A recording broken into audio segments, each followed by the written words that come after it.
Hey, I will never drink milk tea at night again. What's up? It's the Culture Detective here investigating your favorite movies. And today, God, I couldn't fall asleep this morning until 7 a.m. Anyways, today I'll be doing a movie review on a very recent movie released in 2021, now on Netflix, made, directed, and produced in Hong Kong, my home, and that is "媽媽的神奇小子," or the English name is Zero to Hero. The original English name for this movie is On Your Mom's Let Go, and when I first heard about this title, haven't watched the movie yet, I really laughed my ass off. On Your Mom? Saw it. No cap. Oh my god! Oh shit!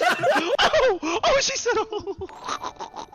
On Your Mom Said Go? What? Anyways, "媽媽的神奇小子," or right now Zero to Hero, is a biographical movie about So Wai, who is a man suffering from cerebral palsy, who loves running, and who is one of the brightest stars in the Paralympics team in Hong Kong, and has been running in the tracks for quite some time already. And it is supposed to be this really touching biographical film about his family hardships, wanting to run, wanting to succeed, but being disabled and being poor, and sort of fighting till the end, having hope, yada yada. And this movie is directed by Yi Zimen. First of all, let's get the obvious out of the way. This movie is very dramatic. I feel like when the writer wrote the script for this movie and when the director directed this movie, they also believe that whenever an audience member watch this movie, they're just gonna go, oh my god, so brave, what a brave man, so true, so powerful.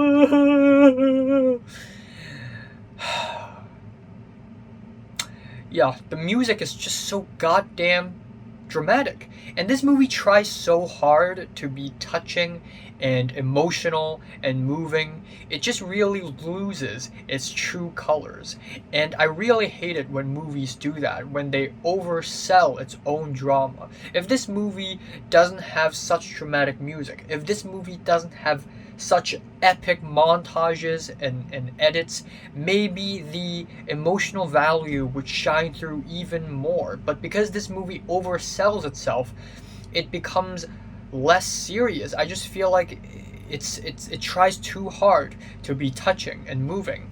Second of all, I feel like the script is just not that great, but that is to be expected. In the first half of this film, the conflict is basically that, our main character, So Wai, is a man suffering from cerebral palsy. He wants to run, but he has difficulty, and that is the conflict. Very simple, it works, it's fine, whatever. And in the second half, this is where things start to complicate, because this movie is 1 hour and 41 minutes long. If the entire movie is about him suffering from cerebral palsy and wanting to run, it would be very, very boring. So at around the midway point, this is the time to introduce a second conflict. And for a while, not much happens. There is not much of a conflict that takes place. And then finally a conflict kind of surfaces at around the second half, and it is basically they're poor, and So Wai's brother, younger brother, feels inferior to him, and that's basically the conflict. And I like this idea, I like this plot point, but the script doesn't really dive that deeply into this topic of being poor and poverty, and the government not subsidizing these people enough, beyond some over dramatic acting and these sad montages of our main character trying to be a courier, doing a very low paid job. And another thing is that the editing and the cinematography is sometimes really annoying. The director uses a lot of narrow lens for no reason whatsoever, and it would be fine if it's just regular lens at a regular angle, but there are just so many shots where I feel like I'm looking at something really, really close up, but for no reason whatsoever, even when the shot is not supposed to be that emotional or anything. And the edits are somewhat choppy at times, like an action would be happening and we would see that action in 5 different angles. And finally, I'd like to say that the acting is mediocre. It's not bad. I think the lead actress, the woman who played So Wai's mother, she is good. The coach of So Wai is really good because they're both professional actors, but everyone else is just kind of mediocre. If you remember the movie Sachit Ko Wangfan, aka Time, the very recently released Hong Kong film that I actually dislike, that film stars a young girl. And that young girl also starred in this movie as this love interest, quote to quote love interest of our main character, So Wai. And her acting is in this movie is not as bad as her acting in Time, but I still wouldn't say it's great.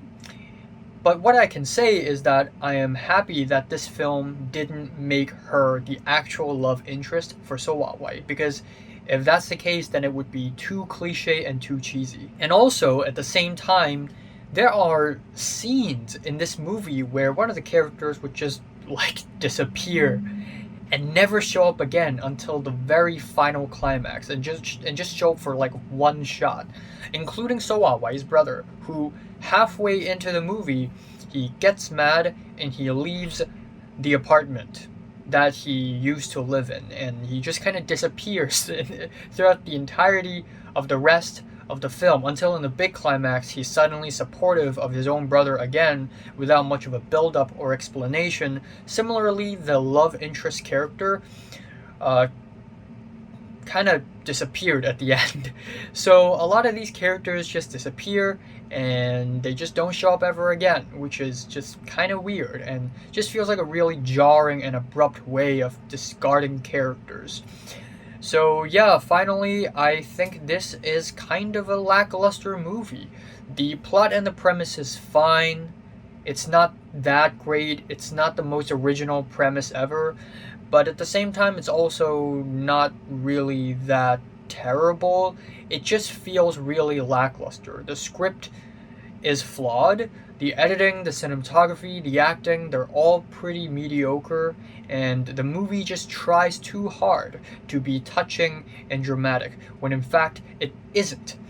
So yeah, I don't know why this movie is being chosen as the Hong Kong represent for best foreign film in the Oscars next year. I feel like people just think that if a movie has a touching premise, then it would just automatically win awards, when that is not the fucking case. Thus, we have all these bullshit film competitions in Hong Kong where people aren't really competing for the technical aspect or the artistry of filmmaking, but rather how touching the movie story is, which is really stupid. But yeah, I'm just kind of baffled that they didn't choose Drifting over friggin' Zero to Hero, because Drifting would be a way better movie to represent Hong Kong for best foreign film in the Oscars. It would actually stand a chance at getting nominated, because Zero to Hero has no chance in getting nominated. If this movie gets nominated in best foreign film, I would be absolutely shocked. I would be absolutely surprised. Actually, you know what? I take that back. I think this film does stand a chance, because last year we have Better Days, which represented Hong Kong. Even though it isn't a Hong Kong film, the only thing Hong Kong about that film is that the director is from Hong Kong, when in fact everything else about that film is Chinese. But for some reason, that film represented Hong Kong, and that film sucks ass, because it is the same over-dramatic, overly touching and moving, cliche, cheesy shit. Similarly with Zero to Hero, which may actually stand a chance, but I'm just kind of baffled that It isn't drifting. I mean, even hand-rolled cigarette would be a better choice as a Hong Kong representative when battling for best foreign film. So I don't know what the hell are they thinking. So yeah, 媽媽的神奇小子 or Zero to Hero, it is a pretty mediocre film. I'm giving it a light to decent 5 out of 10. So have you watched Zero to Hero from 1 to 10? How much did you rate it? Like and subscribe if you want more, and thanks for watching.